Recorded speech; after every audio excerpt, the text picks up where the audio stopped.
Police station करून सर्वांना आश्वस्त करण्यात येत आहे। परवा रात्री 8:30 वाजता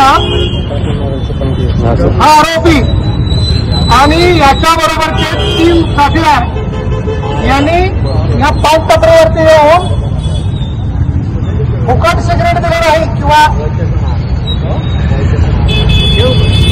मी उद्या पैसे देईन आणि मला सिगरेट द्या असं म्हणून त्यानं सिगरेट मागितलं आणि त्यासाठी ते दिलं नाही म्हणून या पान टपरीवर काम करणाऱ्या कुणाला धमकावून त्या टपरीवर त्यांनी तोडफोड केली। आता धारदार शस्त्रानं तोडफोड केली। त्या 4ही आरोपींना आम्ही अटक केलेली आहे।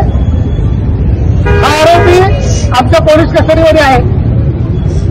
याचं तोंड बघून घ्या किंवा याच्या व्यतिरिक्तही कोणी आणि आरोपी किंवा कुणी व्यक्ती कुणी मुलं जर तुमच्या पान टपरीवरती तुमच्या दुकानावरती येऊन काही फुकट मागण्याचा प्रयत्न करत असतील तर 112ला फोन करा, 100ला फोन करा किंवा विमानतळ पोलीस स्टेशनशी कॉन्टॅक्ट करा। कुणालाही घाबरण्याची गरज नाही। आपलं नाव गुपित ठेवलं जाईल आणि अशा संबंधितांवरती कडक ते कडक कारवाई केली जाईल। याच्यावरती काल आम्ही